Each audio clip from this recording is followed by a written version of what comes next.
Chapter 1: Unveiling the Concept. Welcome to the second episode of the course Introduction to Cultural Heritage. When you are planning a trip somewhere new, do you ever find yourself searching for those must-see attractions? You know, the places that always seem to top everyone's lists of things to check out?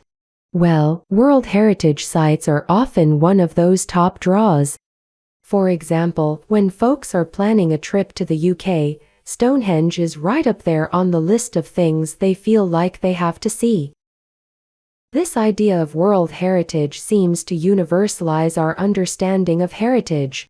It promotes the belief among us that heritage will necessarily provide distinct cultural experiences and exceptional knowledge.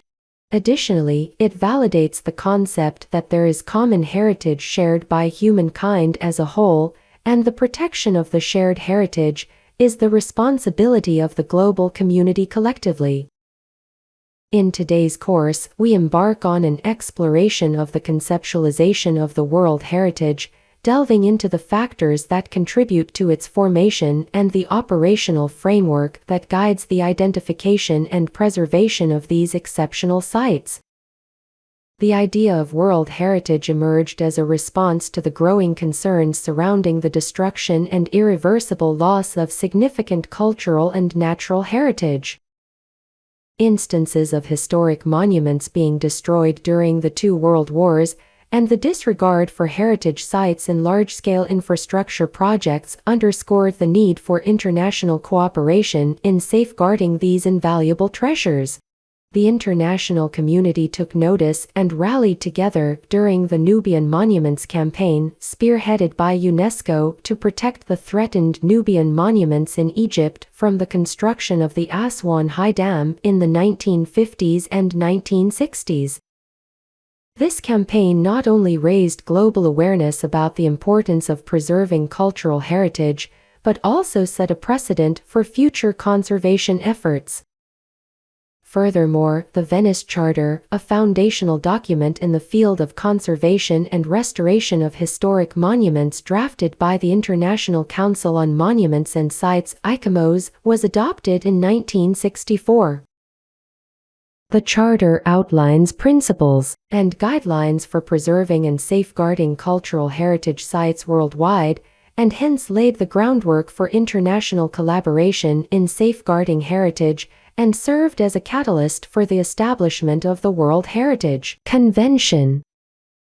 The World Heritage Convention, fully named Convention Concerning the Protection of the World Cultural and Natural Heritage, was an international treaty adopted by UNESCO in 1972.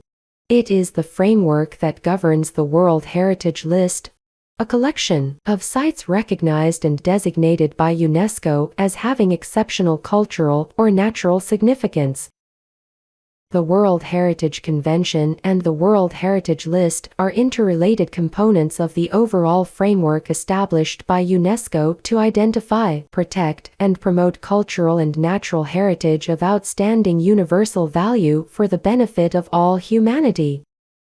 The World Heritage List categorizes heritage sites into three types: cultural heritage sites, natural heritage sites, and mixed heritages. Here we will focus on the cultural heritage sites. Cultural heritage sites are regarded as invaluable legacies from the past, requiring preservation in the present to ensure their safeguarding for future generations, as they embody remarkable human achievements and expressions of creativity that, once destroyed or lost, can never be recovered. Various types of the material past are identified, including cultural landmarks such as archaeological sites, historic cities, monuments, religious or sacred sites, traditional villages, cultural landscapes, and heritage routes. These sites often embody significant architectural, artistic, historical, or religious values and reflect the cultural traditions, practices, and beliefs of past and present societies. As we have discussed in the first episode, not all materials from the past could be identified as heritage. In this case, only a small proportion of cultural heritage sites have been recognized as World Heritage Sites. There is an evaluation process in place to determine which heritage sites can be acknowledged as World Cultural Heritage. The World Heritage Convention serves as a fundamental instrument for the evaluation. It claims that only properties with attributes of outstanding universal value, henceforth OUV, can be listed and explicates a set of criteria for site selection. What on earth is the OUV? It is described in the operational guidelines for the implementation of the World Heritage Convention that outstanding universal value means cultural and/or natural significance, which is so exceptional as to transcend national boundaries and to be of common importance for present and future generations of all humanity. As such, the permanent protection of this heritage is of the highest importance to the international community as a whole. Usually, to properly assess a value that stands out among others, it is crucial to establish a predetermined benchmark or standard for direct comparison. However, neither the World Heritage Convention nor the operational guidelines provides a specific benchmark or standard for directly comparing the outstanding value of potential sites.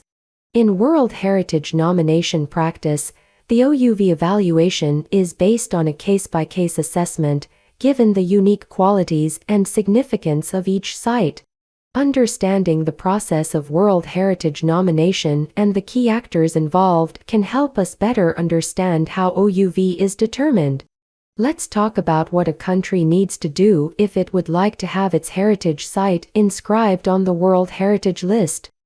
The initial step towards participating in the World Heritage nomination process is to ratify the World Heritage Convention and become a state party. Ratifying the convention grants a country the eligibility to engage in the game of World Heritage. Then, a state party presents an inventory of potential heritage sites, known as the tentative list. Each year, the state party could select from the tentative lists one property it wishes to nominate as World Heritage and submit a nomination dossier in either English or French prepared by its heritage experts to the World Heritage Center. The World Heritage Center serves as the secretariat of the World Heritage Convention, facilitating and coordinating the World Heritage nomination process. It reviews the dossier for completeness and provides guidance for improvement. In the next stage, the ICOMOS, the advisory bodies mandated by the World Heritage Convention, assesses the nomination dossier. They provide their evaluations of cultural sites to the World Heritage Committee. The World Heritage Committee, consisting of 21 states parties, is the governing body that convenes annually to evaluate nominations, discuss conservation issues, and make final decisions regarding the inscription of properties on the World Heritage List based on evaluations and recommendations provided by the ICOMOS. Now the picture is clear that the major actors engaged in the nomination process are the applicant state party, the World Heritage Center, the ICOMOS, and the World Heritage Committee. From the perspective of the applicant state party, the most vital paperwork involved in the listing process is the nomination dossier. UNESCO published guidelines for the dossier writing, claiming that the fundamental part is the demonstration of potential World Heritage Sites OUV. Apart from the OUV, a nominated site must meet at least 1 out of 10 selection criteria. The state's parties need to conduct research for compiling the nomination file. In this sense, the World Heritage List is a tangible outcome of the World Heritage Convention. They work in tandem to fulfill the objectives of protecting and preserving these valuable material-based past. The World Heritage System is an evolving framework. The adoption of the 2003 Convention for the Safeguarding of the Intangible Cultural Heritage, also known as the ICH Convention, marked a significant shift within the system, expanding its focus from a material-centric approach to a more comprehensive and inclusive direction that encompasses intangible cultural heritage. The adoption was a response to concerns regarding the World Heritage System's tendency to prioritize exclusive and singular cultural expressions, its exclusion of communities and their associated living heritage, and the need for more sustainable tourism management models. Eventually, the non-Western understanding of the past is incorporated into the World Heritage System. Both the material and non-material pasts could be celebrated and properly protected as the common heritage of humankind. In the last episode, we discussed that heritage is a selective approach to the past at present for the future. Then the World Heritage System, both the World Heritage Convention and the ICH Convention, has established a set of rules and criteria to identify which past should be selected and preserved.